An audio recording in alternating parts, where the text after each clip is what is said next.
big welcome to everyone. It's fabulous to have you all here. I think we've got people from South Africa, we've got people from the UK, and let me think, we've got New Zealand, Australia, and also some other countries. I think we've even got Holland here, so that's great.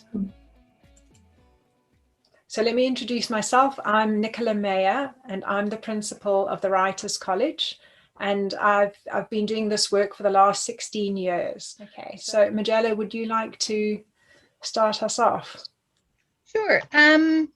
So my name is Majella. I'm originally from Ireland, and I've been living in New Zealand since 2008. I write poetry, fiction, and essays. My debut novel was shortlisted for the NZSA Heritage Book Awards and also for the New Zealand Ockham Awards in 2019. I've published 2 poetry collections.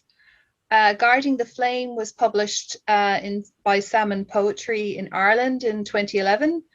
And then Whisper of a Crow's Wing was co-published by Salmon Poetry and Otago University Press in 2018.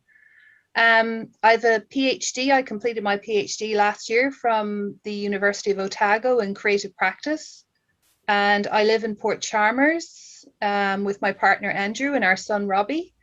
And in July, I'll be judging the Castleberg International Poetry Prize, which I can tell you a little bit about later on. And for New Zealand Writers College, I'm teaching on the Poetry and Advanced Poetry course. So that's me. Thank you. Arja, do you want to jump in there? Okay, I'm in South Africa. I was born in Spain, but my mother's South African, and so I came with her when I was 5. I teach for the South African Writers College. I do the poetry course and the advanced poetry course. I also do freelance journalism and write a non-fiction book. I've published 3 collections of poetry, 2 of which have won awards in South Africa. I've also published a collection of short fiction, which was published in 2010 and was longlisted for the Royal Shoinka Award. Then I also write essays, I write journalism. I was the lifestyle editor for the South African-based Sunday Independent in Johannesburg. And my next book is a collection of creative non-fiction, essays, travel writing, diary excerpts, all sorts of things, which will be coming out this year from Majella Press, which is a South African feminist press in South Africa. I've won awards for my work, and that always helps to get you noticed, which is great. So I always encourage people to enter for awards. You just never know. My first one that I won, I was 22, which I was very lucky. Well, lucky and not lucky. Maybe I deserved it as well. But I was very, very young, and I didn't know too much. But I was lucky enough to have a friend who said enter, and I entered, and it gave me recognition. So that's me in a nutshell. Thank you so much, and welcome to both of you, and thank you so much for giving up your time to be here, mostly for our students and also for some members of the public that might have joined us today. So I'm going to jump straight into the questions. Now, if you received the invitation a few weeks ago, you would know you could send in some questions prior to the time. We'll start with those, and then there'll also be time for you to add your own questions. Okay, so let's get started. So the questions were mainly divided into questions around publishing, and then around writing, and then also how to get noticed as a poet. So let's start with that. The first question: what online platforms would you recommend for getting your poems read by the public? So Majella, do you want to go ahead with that? That's a big question, because poetry is published in journals and online. It also depends on what country you are. There are some, for example, in New Zealand, most of the poetry platforms they're called journals, so they're called online journals rather than platforms, are online, with the exception of a couple which may combine online and print. In Ireland and the UK, it's a combination of both as well, online and print. If you want to know what the so-called reputable ones are, in the sense of the ones that will get you noticed or the ones that will kind of increase your profile, I'd recommend going on to the New Zealand Poetry Society website, because they have all the information on what journals are available to send your work to. They also have all of the competitions that are run in New Zealand, and also they include international poetry competitions. Likewise, Poetry Ireland has all of the journals that are available in Ireland, both online and print, and all of the competitions that are available. The Society of Authors in the UK, again, has all of this information. So there are 3 websites with a lot of information on where you can get your poetry published, both online and in print. And also, as Arja mentioned before, and this is my experience as well, is if you start entering competitions and even if you get longlisted or shortlisted, this helps in terms of trying to get into journals as well. So that's kind of what I would say about, New Zealand, Ireland, and the UK. Mm-hmm. Great, thank you. Arja? Okay. All right. The situation in South Africa is a bit different. We have a fair, not a lot, but a fair amount of journals, but many of them are print-based still. Some of them have a bit of an online component, and there are 1 or 2 online platforms, like, for example, litnet.co.za. They publish, it's an online literary journal publishing in English and Afrikaans, and they do publish some poetry, so that's a way to get your poetry out there. But what I also tell people is use your social media. It's amazing how many people will see it, might repost it, etc. So have a Facebook page, or just be on Facebook, have a Twitter account, have an Instagram account. For example, I follow South African poet Fanula Dowling, and she is posting poetry on her Instagram account and is getting a fantastic amount of responses. She is a very well-known poet in South Africa. There's another well-known poet, Douglas Reed Skinner, who has an Instagram account also, and he gets a lot of traction from that. And the other day I did a bit of an experiment. I posted one of my poems that has been published with a photograph, and I've had a lot of likes, which is very heartwarming, but you know that you're reaching people.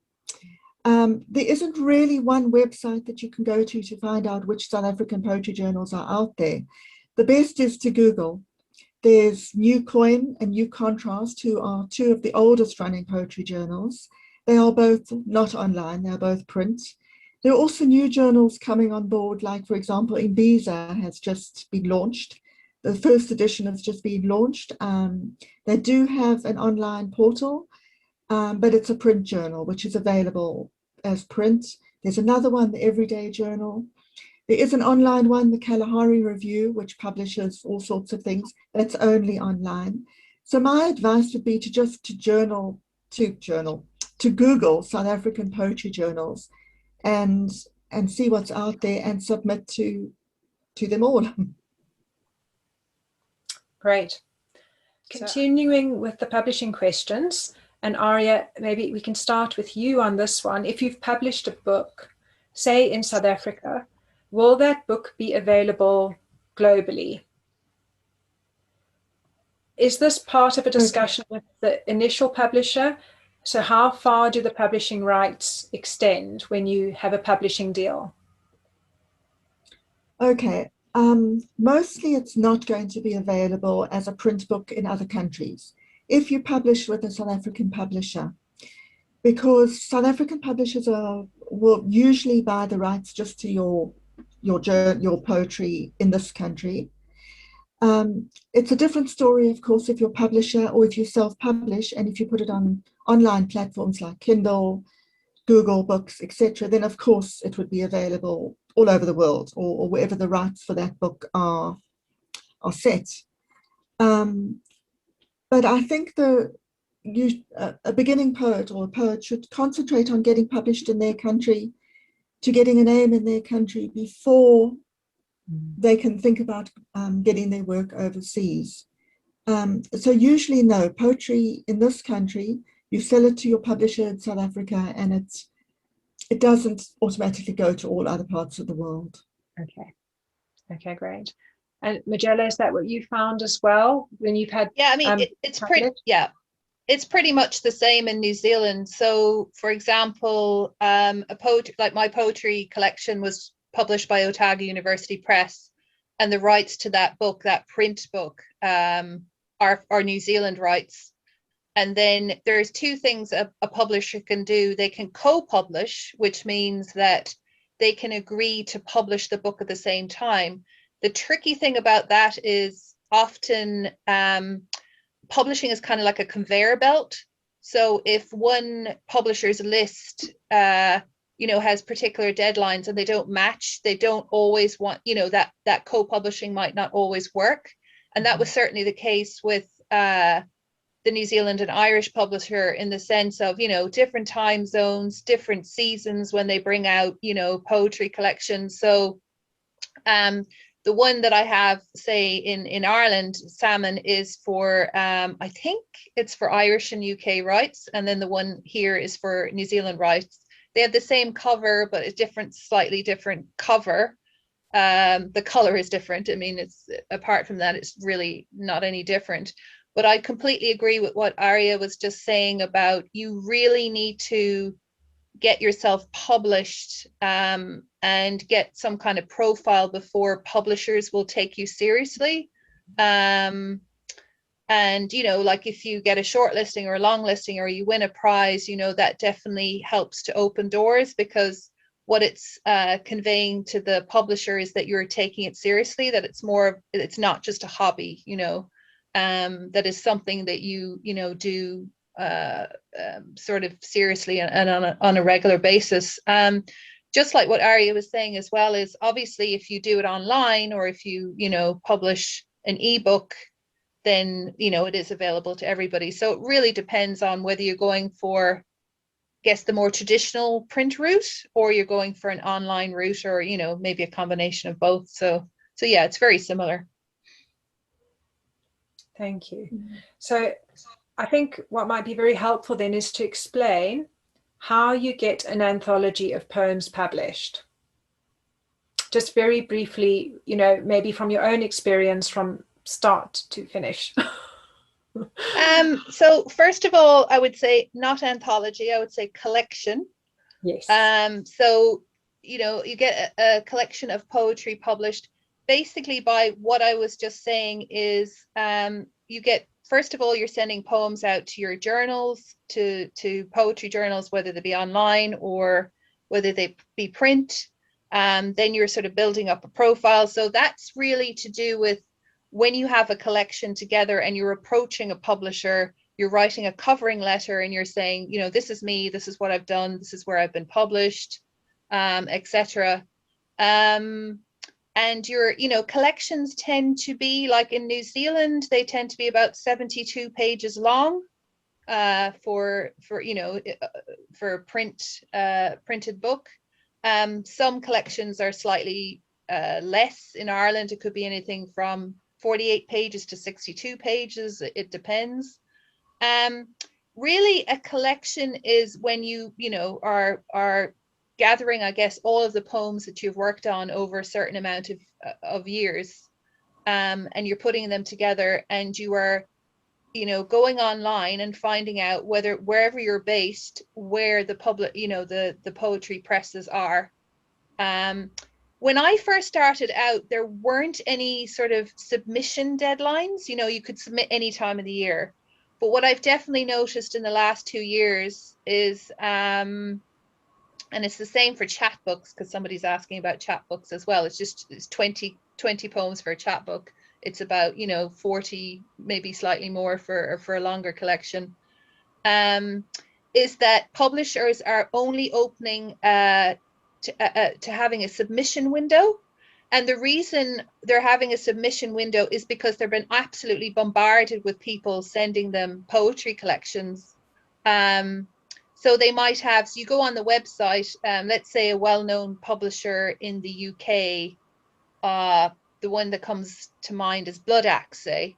They will only have a certain amount of time where, like, maybe it could be like July 1st to September 1st, where you can submit your poetry collection. I would strongly advise people to follow the guidelines fastidiously, because if you don't, they will just delete your, you know, your entry. They are quite, you know, pernickety about, if they say 1.5 times New Roman, then it should be 1.5. You just don't want to be giving them any excuse to say no to you. Publishing is very glacial in traditional publishing terms. It can take 3 to 6 months before you hear a word from them. So another thing when I was starting off was, you know, when I got published back in 2011 for the first time, it wasn't normal to submit to all, you know, to different publishers at the same time. But now it is. It's kind of an accepted thing. But if you got accepted by one, then obviously you need to let the others know that you've been accepted. So yeah, that's what I'd say about that. Thank you. And Arja? Okay. Yeah, I would echo everything that Majella has said. In South Africa, we have very few poetry publishers. So it's relatively hard to get published, to get a journal, to get a collection published, but it's not impossible. There's Majella Books, a feminist press that I mentioned, and the owner and publisher, Colleen Higgs, has published so many collections of poetry since she started in 2007. The downside is if it's only for women, so, you know, men are excluded. Then there's Caravan Press. These are both independent publishers, and they don't have the big budgets that Penguin has or Random House, etc. So your best bet is to go for these smaller publishers. There's Dryad Press, which started up about 5 years ago, and they are publishing beautiful collections of poetry. There's also Die Hard Press, DYE, who also publishes collections of poetry. All of these are independents. You'll find that the big publishers don't really touch poetry unless you're a big name in other circles. For example, if you are a well-known novelist and you've sold a lot of novels, then you would get your poetry published by them. But they publish very, very few. So it's a bit more of a difficult thing getting published a collection of poetry in South Africa. Some people also go the self-publishing route, and that's not to be sniffed at. It's harder. You've got to do your marketing. You've got to perhaps pay a book publicist, which is vital just to get your name out there and to get the book noticed. So that's what I would say. South African publishers, the small independent publishers, don't really have a window where they read poetry. Dryad Press is an exception. They'll always put their submission window on their website, and that's usually sort of the beginning of the year. This year it was March, April. It was March. It was about a month. So yeah, to get a collection published, as Majella says, get your name out there, get your writing published in journals, become a brand, and then you'll have a name. Thank you. So I was always under the understanding that a collection of poetry was built around a specific theme, or is that just wrong? Have I got that all wrong? Is it really just a poet putting out their last 40 poems? No, you're not wrong. Certainly when things have changed, I think, in the last 10, 12 years. So that when I published my first poetry collection, I was writing it in Scotland and Ireland, and I was kind of fascinated with mythology at the time.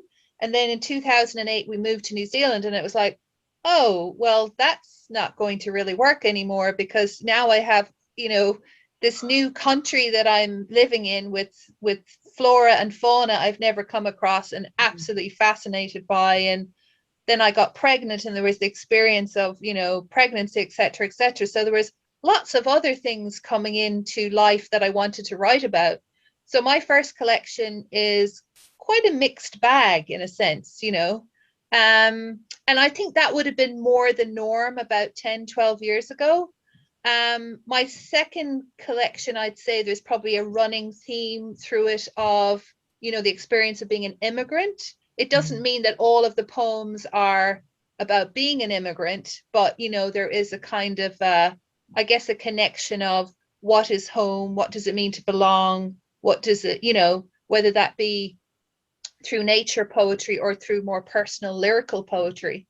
But definitely there seems to be a trend more lately in the last 3 to 4 years where I have friends who are poetry editors, and they're talking about wanting an arc in a poetry collection. I'm like, what the hell, you know, it's not fiction.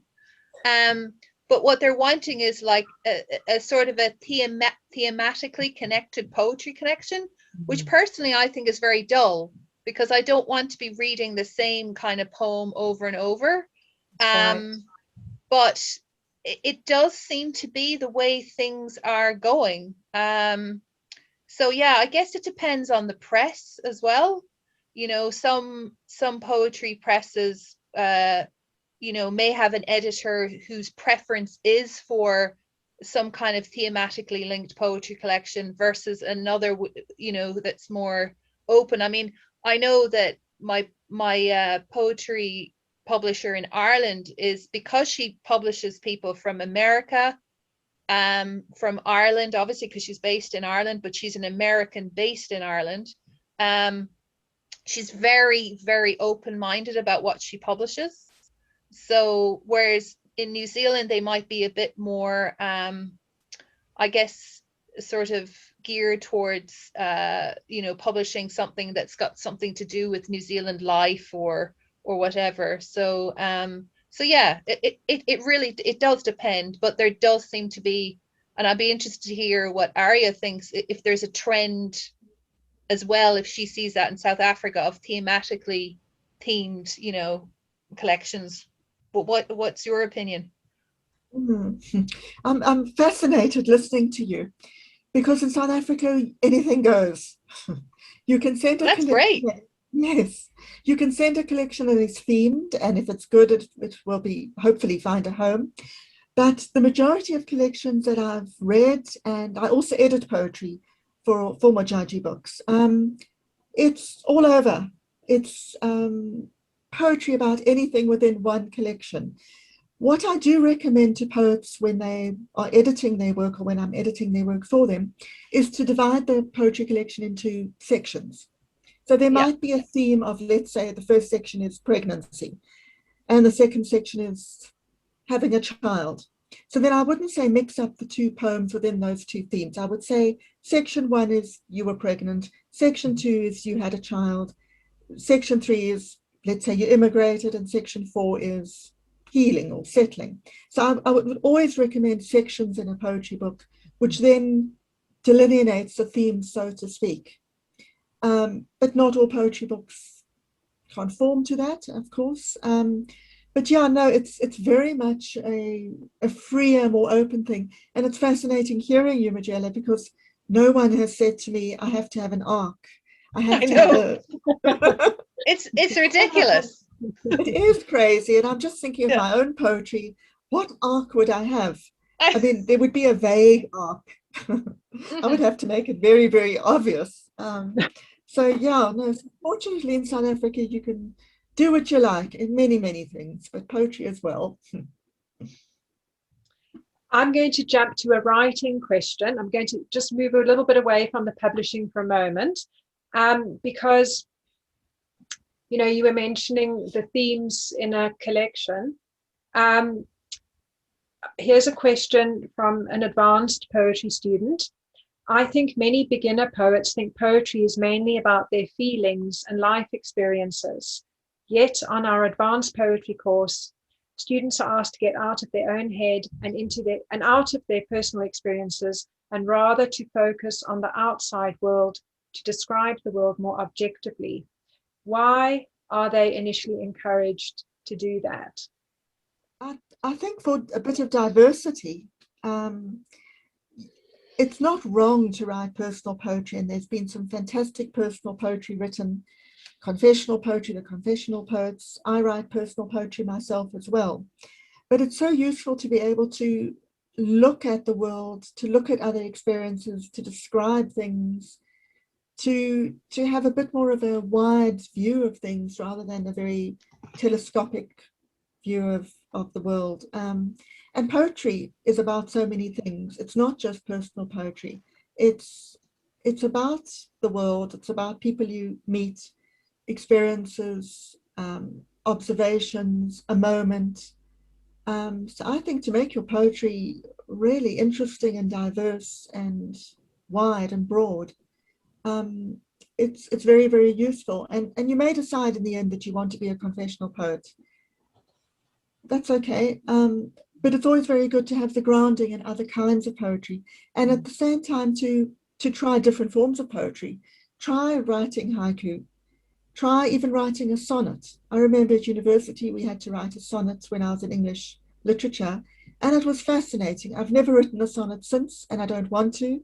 That's not my kind of writing, but it's amazing how doing different things stretches you, broadens you, makes you a better writer. Thank you.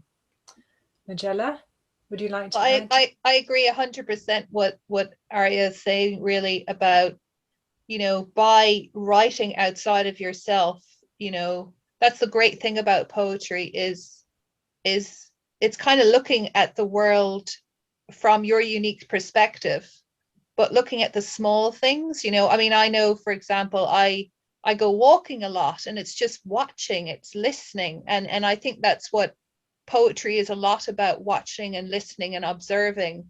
And, you know, there are so many different kinds of poetry that, you know, can take you outside of your own experience, you know, whether it be a narrative poem, or, as Arja mentioned, you know, haikus, or I came across one there the other day I'd never heard of called a haiboon, which is kind of like a combination between a prose poem with a little haiku at the end of it. And I thought, oh, I'd love to try that, you know.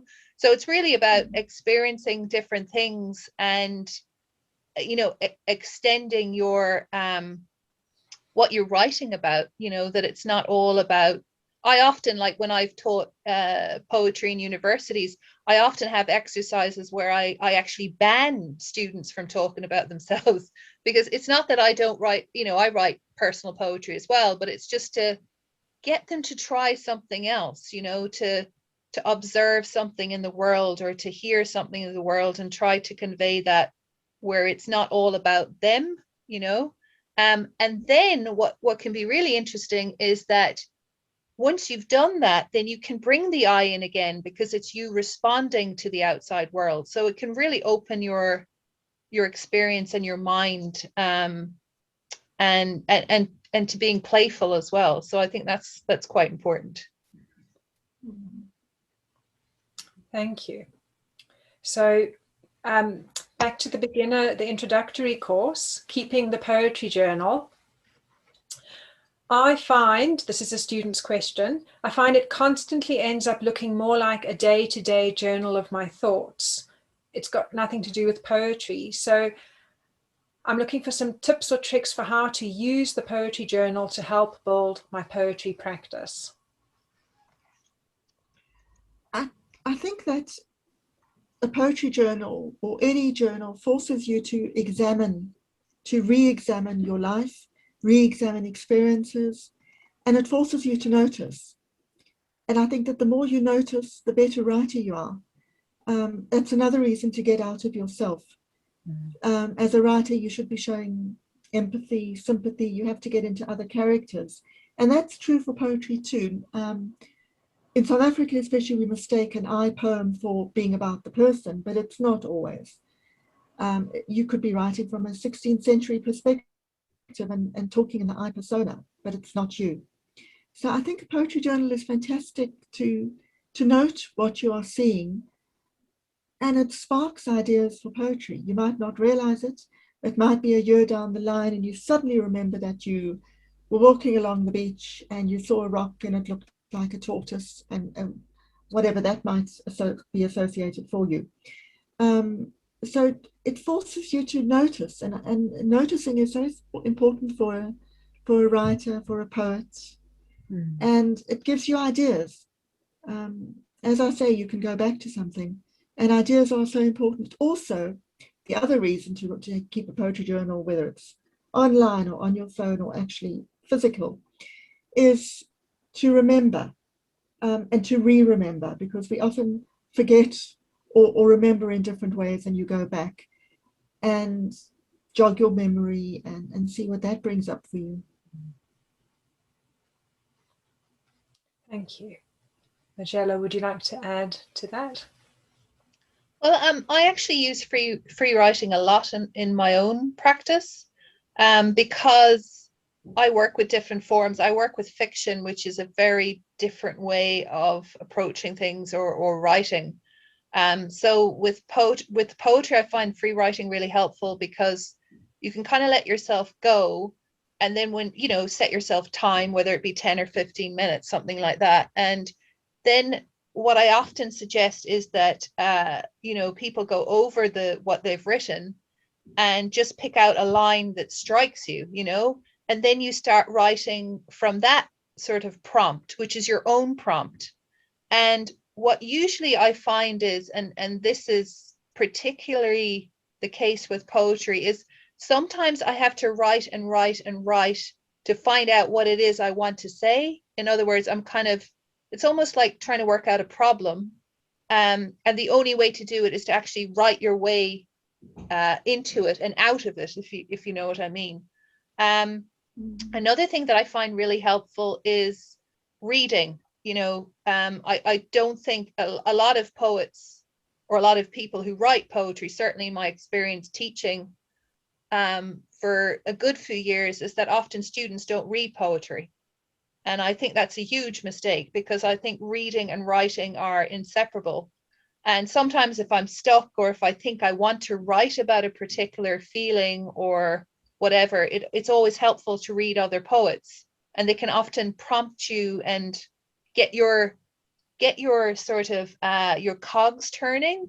And it's not that, sometimes maybe students are worrying about copying, or I'm going to take on someone's style or whatever, but I wouldn't worry about that at all, because in every craft, whether it be painting or art or whatever, we're often learning from the basics, and then once we have the basics, then we can break the rules. I also think it's as Arja was saying about there is this common perception that if you're writing about that it's you, but it's not. It's just it could be the speaker. And one of the things that I'm quite into and I quite like doing are dramatic monologues, so you can pretend to be someone else, just like Arja was saying, a 16th century person. So yeah, I just think free writing has, you can write about your life, and I suppose some people might think, maybe my life's a bit boring, but I reckon that even with just an ordinary day, you could probably just find one sentence where you could start something, and you never know where it's going to lead to. So yeah. Thank you. So one of the things that the student mentioned was any tips or tricks for how to build that practice. And I'm just thinking that he said it feels like it's more just a journal of thoughts. Should there be some guidelines in your free writing so that the leap from journal writing, your everyday thoughts, so the leap from the prose to the poetry isn't such a big jump? Well, I think one of the things that the introductory course mentions, and also I think in the advanced course as well, just more generally in writing, I think in any kind of writing, you will hear about trying to focus on the senses. So, this is particularly important in poetry, where you're trying to get away from the abstract. So by abstract, I mean, someone will say love, right? They'll use that word love, but your idea of love and my idea of love may be very different. And, you know, in using the senses, we can show what we think, you know, love is. So what I mean by that is making something abstract. Okay, it's a cliche, but love, what do people think of? They think of a heart. But, you know, you can sort of do a free write around that, and you might come up with all sorts of different ideas for what love is. And I think it's important with a free write, if you feel like you're too generic, or you kind of feel like it's, you know, I don't know what I'm doing, it can help to just sit down and use the senses. So at that particular time that you're writing, you know, what are you hearing? What do you smell? Is there something you can touch? What is there a kind of a thought that is repeating in your mind, and how can you convey that in a more concrete way so that you can actually show the reader? So you can do that. Another thing, you know, that can be helpful is taking a line from a book, you know, and doing a free write from that.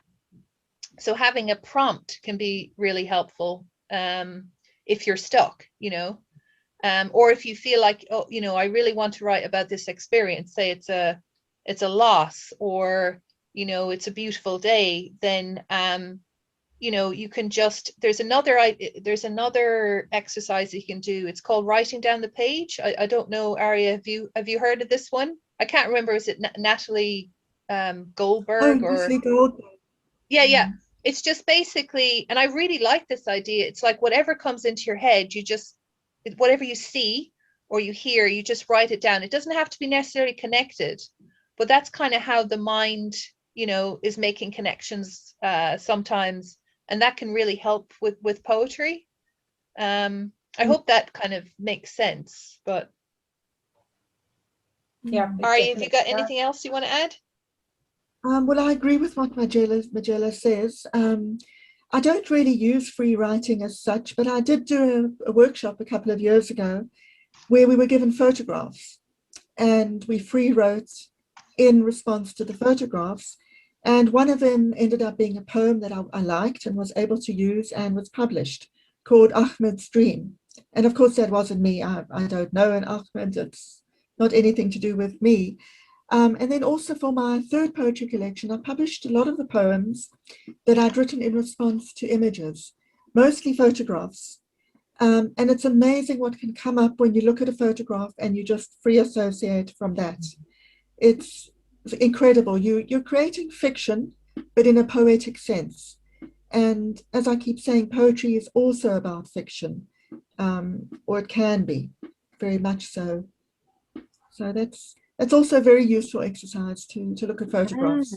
And there's a poetry journal, there's an online poetry journal called visualverse.org in the UK. And they invite poets to write in response to a photograph or picture.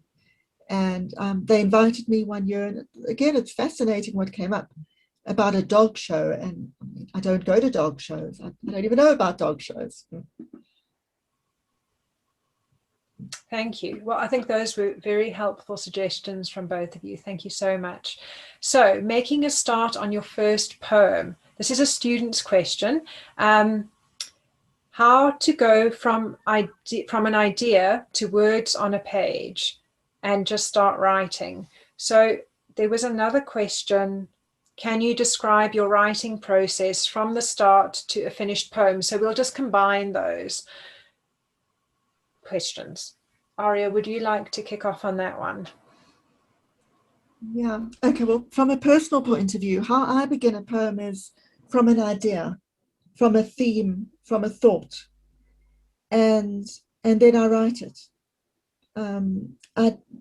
I just write, I see what comes out of it. I do know that when an idea occurs to me that it's a poem, or it's a short story, or it's something longer like a novella. So I start with an idea, even with sometimes an image, like I say, with looking at photographs. For example, I have a poetry idea that I want to write about going to see the Lascaux caves, not in France. They had an exhibition here where they recreated them.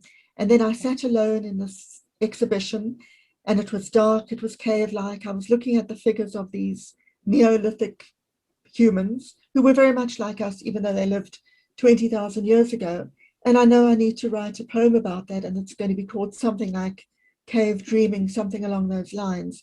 But right now, I can't tell you exactly what the poem will be, how it will go, and how it will end.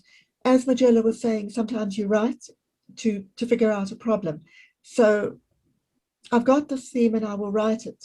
And how I would potentially begin it is by perhaps describing that I'm in a fake cave, first of all. I mean, this is also a bit upside down. Why am I in a fake cave? Why am I not at the actual caves in France? But I mean, of course, you're lucky to have an exhibition in this country like that.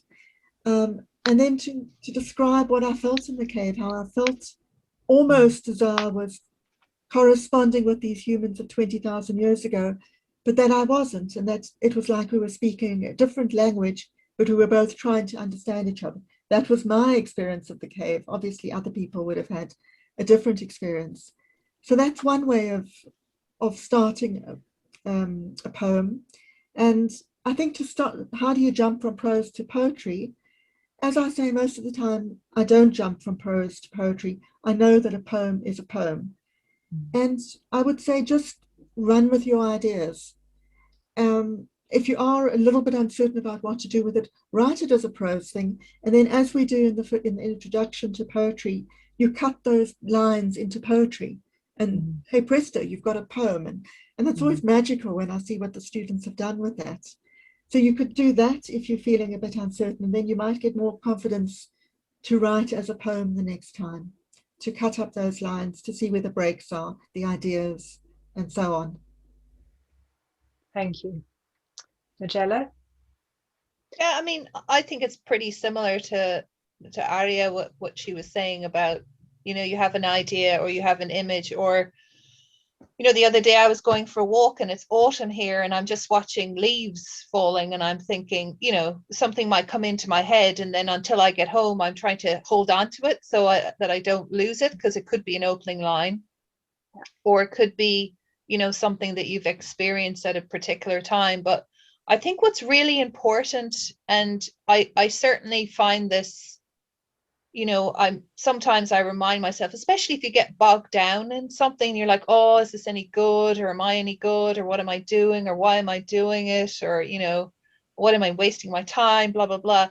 It's just to remember that writing, you know, I hate to use the word should, because I don't want to use that word should, but writing, it's great if it's playful. And I think sometimes people, especially when they're starting out, they overthink.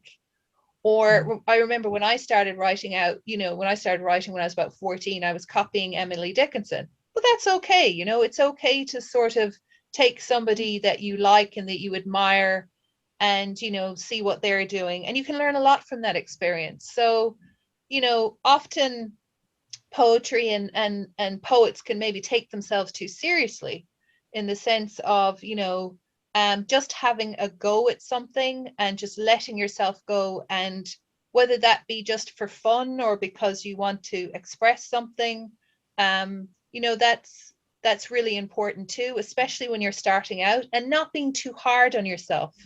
You know, often people can be their own worst critic. If you're doing an introduction to poetry course, you know, you're starting out and your tutors are going to know that, you know, that you're learning and that you're sort of taking this brave step and entering into something that is new and exciting. And I think people need to sort of you know, sometimes remember that, you know, that you can experiment, you can be playful, you can try different things, and, you know, there's many ways to, you know, to do different things. And as Arja was saying, there might be something that strikes you that you do want to write about, whether it be caves or about an autumn leaf, or, you know, whatever comes into your mind, really. People are asking about, you know, from start to finish. So it's to go back to that thing of just like writing prose and how to get it from prose to poetry. I think one of the tips that I would give people is that, yes, you can take prose and then cut it into lines, you know, and make it into a poem, but I don't think that's enough. I think it's about, you know, then actually getting it to be as precise as possible, you know, so that it's not, you're not just taking that prose piece that you've written and then, you know, making it into a poem, but it looks the same, but it just has those line breaks. You're actually looking at a way that you can make it more concise, where instead of you know, using an adjective, say like beautiful, you can actually show what is beautiful, so by an image. And then it's about really, I think one of the most important things that I find when I'm writing poetry is sound. You know, sound is really important to me, and it's important that you read it out loud to yourself as well. And yeah, so and you're never really going to know whether a poem works or not. I think it was a French writer, I think he's called Valéry or something like that. He said a poem is never finished, it's just abandoned. Yes. So you can just, you know, you just keep writing it, and often sometimes, like I have found, maybe the odd time, maybe every 2 to 3 years, I will write a poem and it's like it just comes out and it's finished.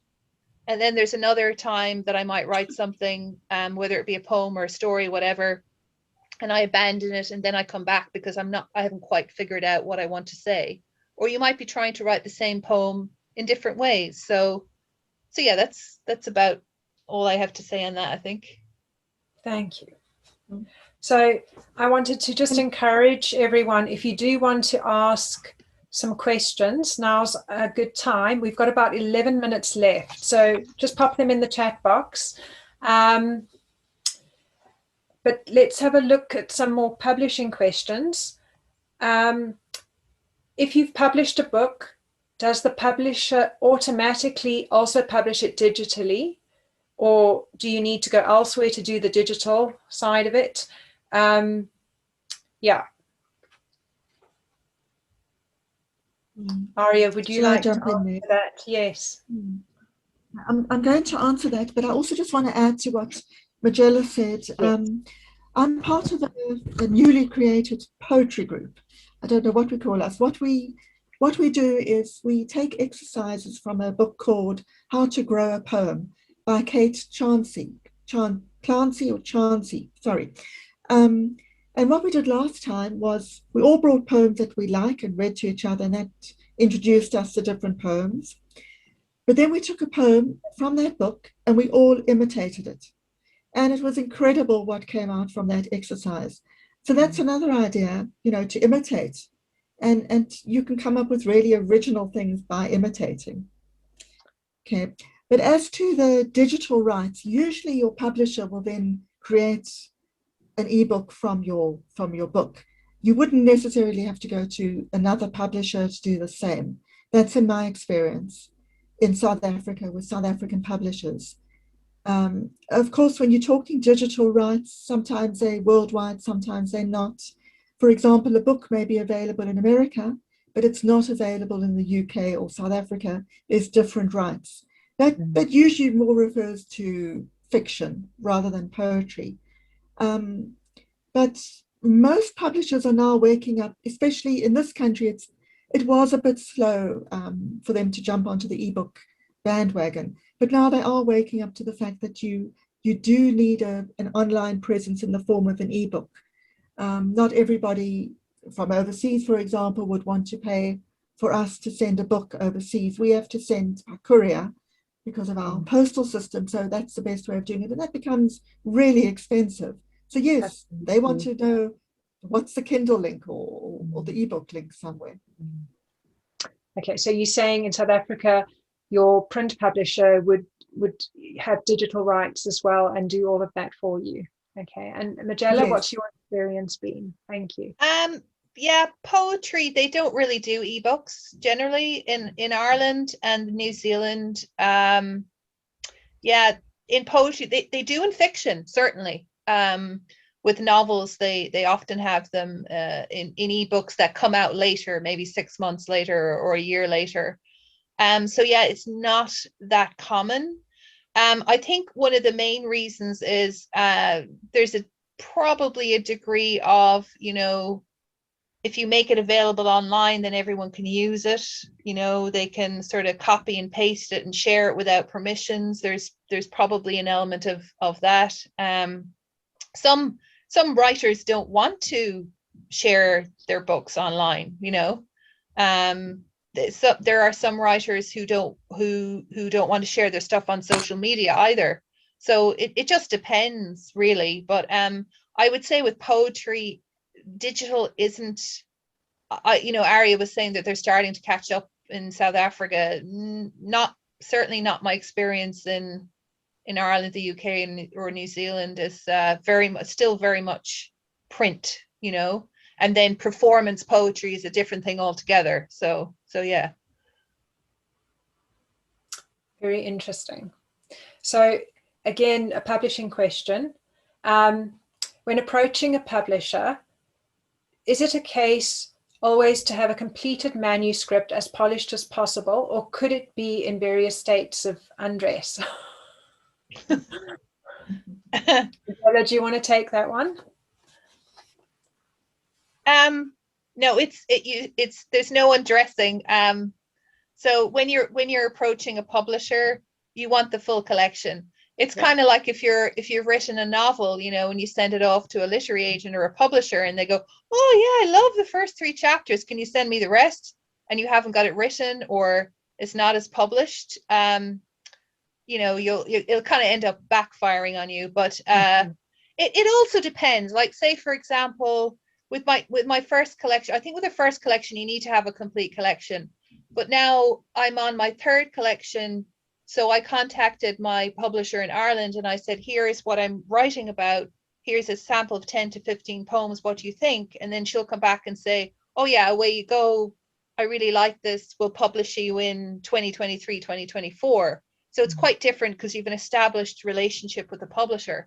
But first off, yeah, no, you need to have a finished collection. But when they're asking for submissions, they usually ask for between 6 and 10 poems because they want to get a flavor of what kind of writer you are. And then then usually, you know, hopefully by the time they get back to you, which as I said can be glacial, you'll have your collection completed.